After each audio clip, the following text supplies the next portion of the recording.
आजकल घर घर में ये चर्चा चल रही है कि पंखा चलाएं या फिर अभी रजाई ओढ़े रखें। ठंड के बाद बसंत ऋतु के बाद गर्मी का मौसम, लेकिन इस बार ऐसा लग रहा है कि बसंत ऋतु तो नजर नहीं आई और गर्मी का मौसम जल्दी आ गया है। अब गर्मी का सीधा रिश्ता महंगाई से भी जुड़ जाता है। हम आपको यहां पर ये रिश्ता समझाते हैं कि किस तरीके से अब जो मुद्दा है वो आटे और रोटी का हो चुका है। भारत गर्व करता है कि 6 ऋतुएं अपने देश में हैं। शीत ऋतु खत्म हुई, वसंत ऋतु में आनंद लेने का जब समय आया, लोगों ने महसूस किया वसंत ऋतु स्किप हो गई। उसकी जगह गर्मी ने समय से पहले एंट्री ली।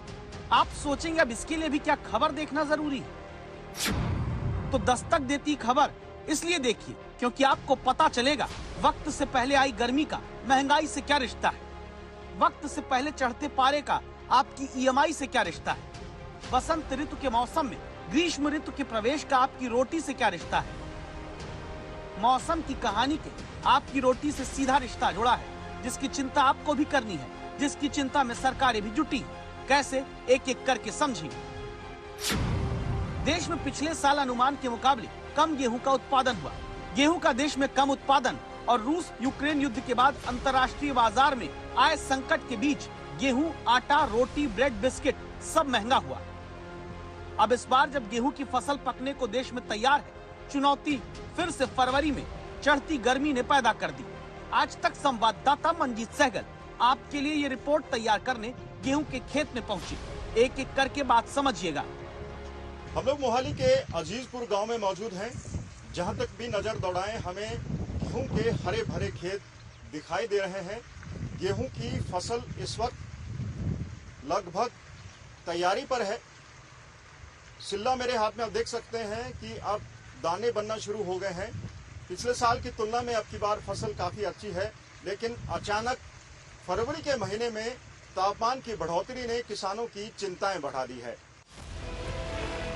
किसान बताते हैं कि अभी गेहूं की फसल में नमी की जरूरत है, जिससे दाना और बड़ा होता है। लेकिन जब अधिकतम तापमान में 5 से 10 डिग्री तक चढ़ाव आ गया तो गेहूं को लेकर किसानों की चिंता कैसे बढ़ी, किसानों से सुनिए। गर्मी की वजह से ना छोटा रह सकता है दाना जी। हाँ जी, फिर ठंड पैंती जी तो झाड़ बढ़िया निकला जी। गेहूँ कम उपज होगी, जिनकी बाद में बोनी हुई है, दाने में चमक नहीं रहेगी और गेहूँ भी पतला रहेगा। जी अचानक मौसम में जो गर्मी आई है और बदल हो रहा है, इससे गेहूँ की फसल पे उत्पादन पे बहुत फर्क पड़ेगा। क्या हो रहा है, एकदम गर्मी पड़ रही है, उससे जो हरी फसल है वो सूख रही है, तो उसमें जो पैदावार होगी उसमें कम से कम 10 से 15-20% का उत्पादन में नुकसान हो रहा है किसान को। फर्क पड़ेगा कि दाना हल्का पड़ जाएगा। पानी तो टूट ही गया, पानी खत्म हो गया है तो दाना तो पतला पड़ना ही है। पानी नहीं मिलेगा तो इस मौसम के कारण जो धूप और ये है उससे फर्क तो बहुत पड़ना है।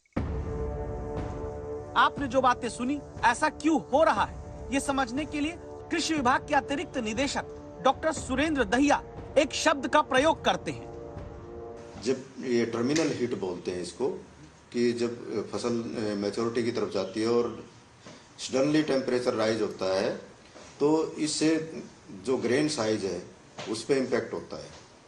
और नॉर्मली जिस किसान ने 5 नवंबर या 7 नवंबर तक जो हमने देखा है, अगर बिजाई कर ली है तो उस पर ज़्यादा इम्पैक्ट नहीं आता है। लेकिन जो हमारी जैसे जैसे लेट सोन की तरफ बढ़ेंगे तो लेट सोन जो वैरायटीज हैं या लेट सोन कंडीशंस में जो बिजाई की है उसमें ड्रास्टिकली यील्ड पे असर पड़ सकता है। टर्मिनल हीट, ये टर्मिनल हीट क्या है अब ये समझिए। यानी फसल पकने के दौरान अचानक तापमान सामान्य से अधिक बढ़ना टर्मिनल हीट कहलाता है।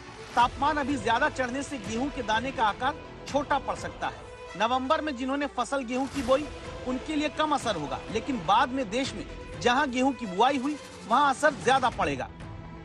जो दूध वाली अवस्था पर गेहूं की फसल है उसमें 25 से 30% तक गिरावट आ जाएगी, लेकिन जो फसल पक चुकी है उसमें कोई गिरावट नहीं आएगी। सरकार दावा है कि पूरी नजर लगाए बैठे, राज्यों से बात हो रही है, किसानों को सजग किया जा रहा है। अनुमान जताया गया था पैदावार उम्मीद से ज्यादा होगी, तब अगर यूं ही अगले 10 से 15 दिन पारा सामान्य से ज्यादा रहा तो पैदावार पर असर होगा। और अब सोचिए, एक तरफ महंगाई कंट्रोल करने के लिए आरबीआई बार बार ब्याज दरें बढ़ा रहा है, तब सामान्य से ज्यादा चढ़ता पारा न सिर्फ गेहूं के दाने को छोटा करके उपज कम करेगा, दावा ये भी कि सरसों के दाने भी समय से पहले गर्मी से पक गए तो तेल भी घट सकता है। डिमांड तो कम होने से रही, सप्लाई कम होगी तो महंगाई कैसे रुकेगी? महंगाई नहीं रुकेगी तो बढ़ती ब्याज दर कैसे रोकी जाएगी? और ब्याज दर नहीं रुकेगी तो फिर आपकी ईएमआई तो और बढ़ेगी ना। मोहाली से मंजीत सहगल के साथ आज तक ब्यूरो। मध्य प्रदेश की बात अब हम करते हैं, एक ऐसा राज्य जहां पर बाबा का चमत्कार सुर्खियां बटोरता है। और कई लोग ये सवाल पूछते हैं कि जिन लोगों को इलाज की जरूरत होती है वो चमत्कार के चक्कर में आखिर क्यों पड़ते हैं? अब क्यों पड़ते हैं ये सवाल भी बड़ा है, इसीलिए हम यहाँ की जो स्वास्थ्य व्यवस्था है उसे भी जरा आंक लेते हैं, जांच लेते हैं। और सैंपल के तौर पर मध्य प्रदेश के स्वास्थ्य मंत्री के गृह जिले का हाल आपको दिखाते हैं। मध्य प्रदेश वो राज्य जहां बाबाओं के दरबार में हजारों भक्त हाजिरी लगाते हैं। आस्था के नाम पर किसी का आशीर्वाद लेने जाना गलत नहीं, लेकिन बाबाओं के दरबार में इलाज के लिए चमत्कार भरोसे जाना सही भी नहीं। और चमत्कार के भरोसे जनता क्यों है? इसीलिए आपको मध्य प्रदेश के स्वास्थ्य मंत्री के गृह जिले रायसेन का हाल दिखाते हैं। एमपी के स्वास्थ्य मंत्री हैं डॉक्टर प्रभुराम चौधरी। प्रदेश के स्वास्थ्य मंत्री के गृह जिले में ग्रामीणों के इलाज करने वाले हेल्थ सेंटर की हालत देखिए। उदयपुरा तहसील में आने वाले सेंटर्स को हमने सैंपल के तौर पर चुना। ये स्वास्थ्य मंत्री के जिले में छातेर का प्राथमिक स्वास्थ्य केंद्र बंद ताला जर्जर इमारत बताती है इलाज कैसे कितना होता होगा। स्वास्थ्य मंत्री के जिले में कुचवाड़ा का प्राइमरी हेल्थ सेंटर ये है, जहां गांव के लोगों को सबसे पहले इलाज के लिए आना होता है। लेकिन यहां इमारत ढहने की कगार पर, अंदर कूड़ा, हालात बदतर, वहां क्या डॉक्टर क्या दवाई मिलेगी। स्वास्थ्य केंद्र के भीतर उगी झाड़ियां बताती हैं इलाज वर्षों से नहीं जनता यहां पा रही।